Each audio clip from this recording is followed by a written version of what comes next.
আসসালামু আলাইকুম। ফাজাল আমলের অনলাইন তালিম থেকে বলা হচ্ছে, তালিম শুরু করা হচ্ছে। বাজারে জিকির থেকে বলা হচ্ছে 18। হযরত ইউসাইরাহ রাদিয়াল্লাহু তাআলা আনহু হিজরতকারী সাহাবীগণের মধ্য হইতে একজন ছিলেন। তিনি বলেন, হুজুরে আকরাম সাল্লাল্লাহু আলাইহি সাল্লাম ইরশাদ ফরমাইছেন, তাসবিহ অর্থাৎ সুবহানাল্লাহ, তাহলিল অর্থাৎ লা ইলাহা ইল্লাল্লাহ, তাকদিস অর্থাৎ আল্লাহর পবিত্রতা বর্ণনা করা, যেমন সুবহানাল মালিকিল কুদ্দুস পড়া। তোমরা নিজেদের উপর জরুরি ও বাধ্যতামূলক করিয়া লও এবং আঙ্গুলের সাহায্যে গণনা করিয়া পড়ো। কেননা কিয়ামতের দিন আঙ্গুলসমূহকে জিজ্ঞাসা করা হইবে, উহাদের নিকট জবাব চাওয়া হইবে যে তিনি কি আমল করিয়াছে, এবং জবাব দেওয়ার জন্য উহাদেরকে কথা বলার শক্তি দেওয়া হইবে। আর তোমরা আল্লাহর জিকির হইতে গাফেল হইও না, নতুবা আল্লাহর রহমত হইতে বঞ্চিত করিয়া দেওয়া হইবে। ফায়দা: কিয়ামতের দিন মানুষের শরীরকে তাহার হাত পাকেও জিজ্ঞাসা করা হইবে যে শরীরের প্রত্যেকটি অঙ্গ প্রত্যঙ্গ কি কি নেক আমল করিয়াছে আর কি কি নাজায়েজ ও অন্যায় কাজ করিয়াছে। কুরআনে পাকে বিভিন্ন স্থানে ইহা উল্লেখ করা হইয়াছে। এক আয়াতে আছে, অর্থাৎ যেই দিন তাহাদের জবান, তাহাদের হাত ও পা তাহাদের বিরুদ্ধে ওই সকল কার্যসমূহের অর্থাৎ গুনাহ সমূহের সাক্ষ্য দিবে যাহা তাহারা দুনিয়াতে করিত। আরো এরশাদ হইয়াছে, এক জায়গায় কয়েকটি আয়াতে ইহার আলোচনা করা হইয়াছে, যাহার অর্থ এই যে যেই দিন অর্থাৎ হাসরের ময়দানে আল্লাহ দুশমনদেরকে জাহান্নামের দিকে একত্র করা হইবে, এক জায়গায় থামাইয়া দেওয়া হইবে। তারপর যখন তাহারা জাহান্নামের নিকটে আসিয়া যাইবে, তখন তাহাদের কান, তাহাদের চক্ষু, তাহাদের শরীরের চামড়া তাহাদের বিরুদ্ধে সাক্ষ্য দিবে এবং বলিবে, এই ব্যক্তি আমাদের দ্বারা কি কি গুনাহ করিয়াছে। তখন তাহারা আশ্চর্যের সহিত উহাদিকে বলিবে, তোমরা আমাদের বিরুদ্ধে সাক্ষ্য দিলে কেন?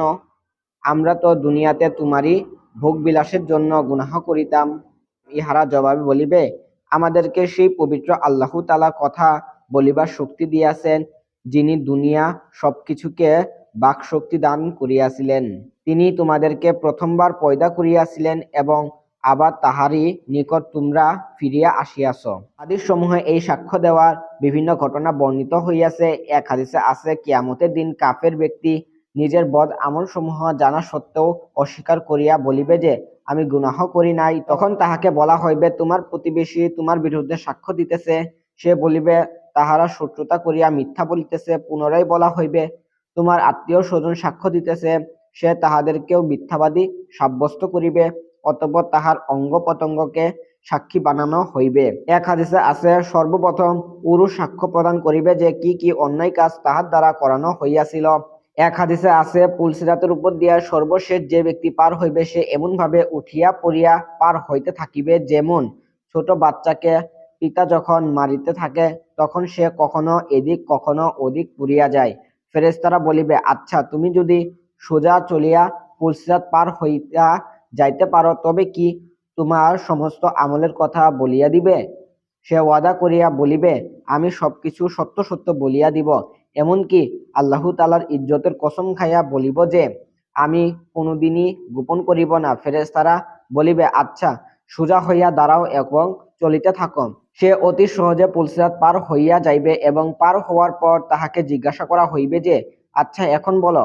সে ব্যক্তি চিন্তা করিবে, যদি আমি অস্বীকার করিয়া ফেলি তবে এমন না হয় যে আমাকে আবার ফিরাইয়া দেওয়া হয়। এই জন্য সে পরিষ্কার অস্বীকার করিয়া বসিবে এবং বলিবে, আমি কোনো গুনাহই করি নাই।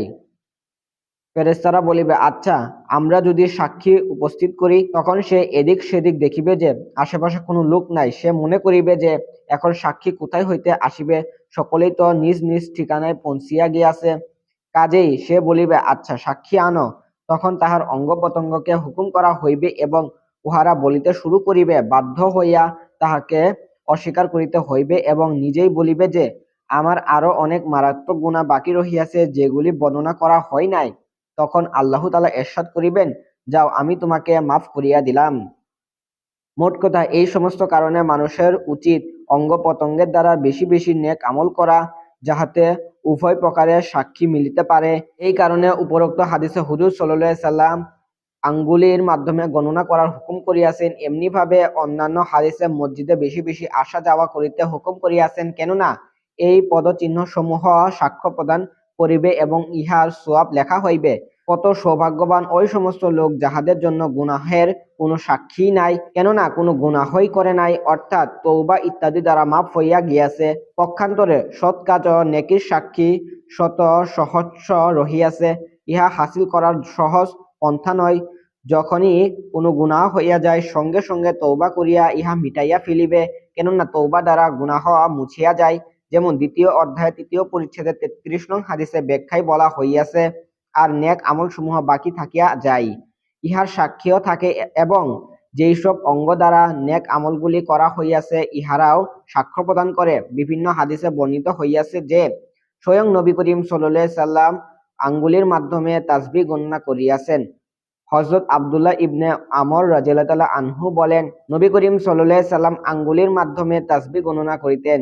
ইহার পর উপরোক্ত হাদিসে আল্লাহর জিকির হইতে গাফেল থাকার কারণে আল্লাহর রহমত হইতে বঞ্চিত করার ভয় দেখানো হইয়াছে। ইহাতে বোঝা যায় যে যাহারা আল্লাহর জিকির হইতে বঞ্চিত থাকে তাহারা আল্লাহর রহমত হইতে বঞ্চিত থাকে। কুরআন পাকে ইরশাদ হইয়াছে, তোমরা আমাকে স্মরণ করো, আমিও তোমাদেরকে রহমতের সহিত স্মরণ করিব। আল্লাহ তাআলা নিজের স্মরণকে বান্দার স্মরণের সহিত সত্যযুক্ত করিয়াছেন। কুরআন পাকে ইরশাদ হইয়াছে, অর্থাৎ যে ব্যক্তি আল্লাহর জিকির হইতে কুরআন পাক হোক বা অন্য কোনো জিকির হোক জানিয়া বুঝিয়া অন্ধ হইয়া যায়, আমি তাহার উপর এক শয়তান নিযুক্ত করিয়া দেই।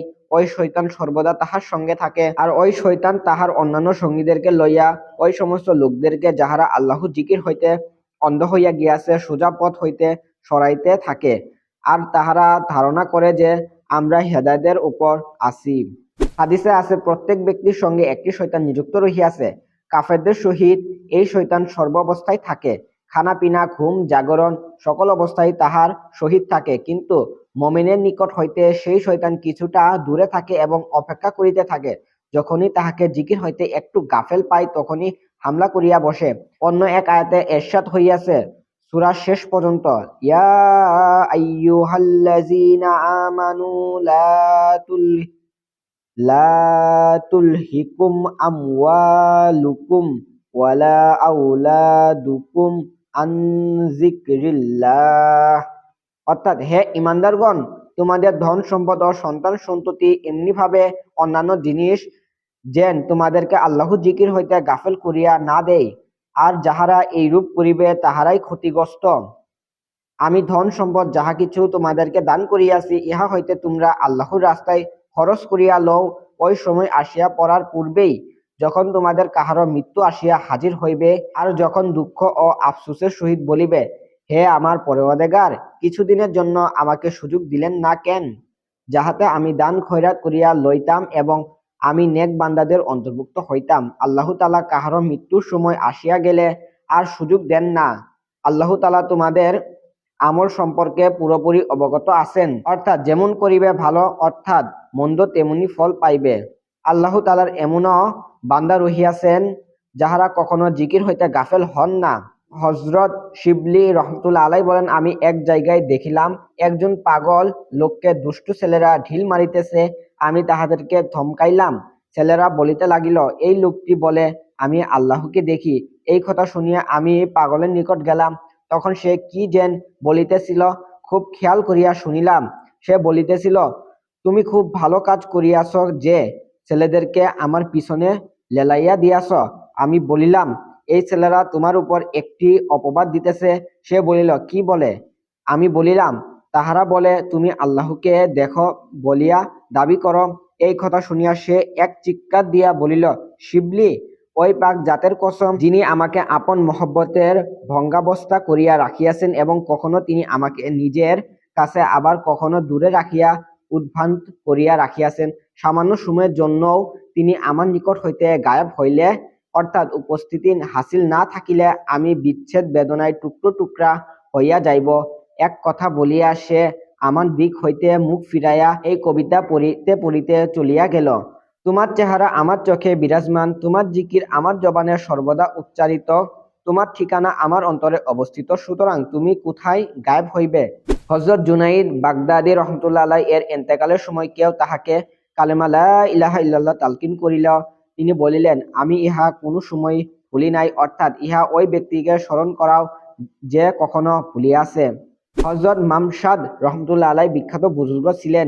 তাহার এন্তেকালের সময় নিকটে বসা এক ব্যক্তি তাহার জন্য দোয়া করিল, আল্লাহ তাআলা আপনাকে জান্নাতের অমুক অমুক নিয়ামত দান করুক। ইহা শুনিয়া তিনি হাসিয়া উঠিলেন এবং বলিলেন, ৩০ বৎসর যাবৎ জান্নাত তাহার পূর্ব সাজসজ্জা সহ আমার সামনে প্রকাশ হইয়াছে, তথাপি আমি একবারও আল্লাহ তাআলা হইতে নজর হটাইতে ওই দিকে তাকাই নাই।